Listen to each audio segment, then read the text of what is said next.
All right, back again in the gym for the next part of this, somewhat of a renovation, I guess, just making some changes to make room for equipment and just optimize some of the setup just based off my preferences on some of the things I've talked about in the biggest home gym mistakes that I've learned. So the 3 things that I've made, I'm gonna try to rectify some of those a little bit. Number 1 being the flooring. So yesterday I went with my brother-in-law and we actually picked up 9 horse stall mats from the Tractor Supply Company. These are the same stall mats that we actually used over here, except in this case we just needed 2 and I cut them, but in this case we got 9. So the plan is going to be, first of all, to disassemble this current platform, which is just a couple of wood screws and some pieces of plywood, then take all the weights off of this rack, move this rack a little bit, and then basically put stall mats across here, probably to right about here where my finger is, and all the way down, and probably run to about here or so. So 3 stall mats across, which is going to be 18 feet. I'm sorry. Yeah, 3 stall mats across, 18 feet, and then 3 stall mats this way, which is going to end up being 12 feet. So 12 by 18, and then we'll see where that takes us. So this should be fun because those stall mats are a pain in the ass to move. So I'm going to go ahead and get that done. All right, so the weight's all off, which is good. This does not look like 700, 800 pounds, whatever it is. But I moved all that off of the actual rack. I need to be able to move it some. As you can see, I did get one of the panels off so far. One of the good things about this setup is that nothing was glued down, so it's just used some wood screws, even for things like the horse stall mat, which is great because when I want to move it, I can just kind of take it apart and put it back together, and nothing's necessarily ruined, so it's not glued or anything like that, which is great. I'll be interested to see, however, because I haven't made this or moved this in quite a long time, to see how the cement is under here. I have a feeling it's fine. Now there are just some normal cracks in my basement just from things settling over time. You can see them there, but I have a feeling that the ground under there is going to be in great shape, but we will find out. So I'm gonna shimmy this over a little bit, and then I'm gonna get rid of this other mat, and then get rid of that side, and then we'll probably try to move this rack, and I'll probably try to film that since I'm doing this all by myself. No friends, no friends. So you guys know that as part of this, one of the reasons I got this rack initially was to use band pegs, or at least because I had the option to use them, but I really haven't used them hardly at all.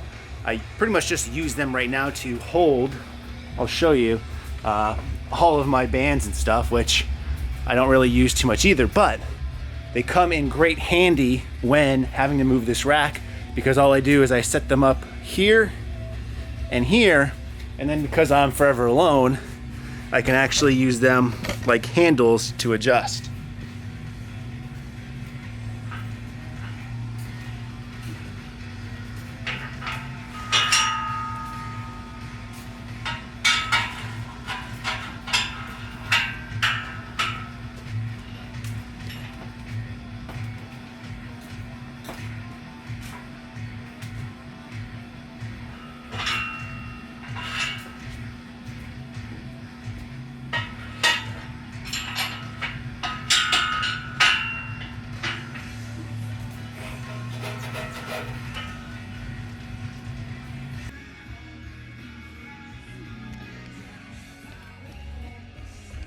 All right, so the moment of truth has arrived, and as you can see, the floor is in fine shape. It is just dirty though, so let me go ahead and run a shop vac over this quick, and then we'll take a look to see what it looks like. All right, so it's still a bit dirty. I ran the shop vac over. It looks better, but I think probably one of the best ways to clean it would be putting some water down and mopping it.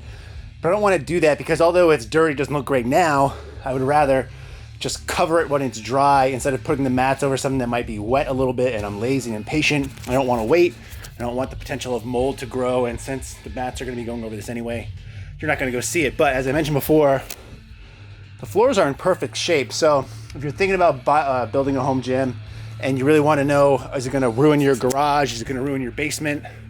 Probably wouldn't do it if you're living in an apartment, but literally, if you just get some plywood like I have here, this is like 3/4 of an inch, and then 3/4 of an inch stall mat, and put it right on top of it, floors look great. And that's with deadlifts up to, I think the heaviest I've deadlifted at home is like 630 or something. So it holds up really well. All right, so all the flooring is done for right now, at least. Those are all 9 mats. So again, it's 18 by 12. I put the rack back, and if you remember the other day, I mentioned that I was actually going to put it in that other position. So the position I originally had when I first got this thing set up. I really don't like it this way, especially right now when there's nothing in here. But I think ideally when I do get that other rack set up, it'll be a lot better to have a rack set up here and then a rack set up right next to it. And then you can kind of compare and contrast a lot easier rather than have one rack facing out and then another rack facing out here. I don't think that would flow as good. And there's some extra room here in case I do get that glute ham developer or whatever else, or if I decide to keep any other extra equipment, or if I eventually want to get something like a competition bench or something like that. Let me make sure I'm not zoomed in my face. I definitely am. Again, the struggle of being forever alone. So I think this is going to be the setup for now. Whenever I figure out what I'm going to do with the extra equipment in the long run, I don't know. This might be going back the other way. Right now, there's not a dedicated deadlift spot platform. I'm thinking what I'm going to do is actually put this piece of wood down right here where it was. Or in front of here, depending on how far that rack goes out, and then actually use the other pieces of rubber that I already have that are pre-cut that match up with this wood, and then just make a deadlift platform. And I actually might set that up in a second just to show you guys what that looks like.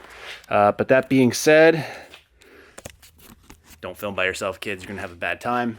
That being said, I'm done for right now.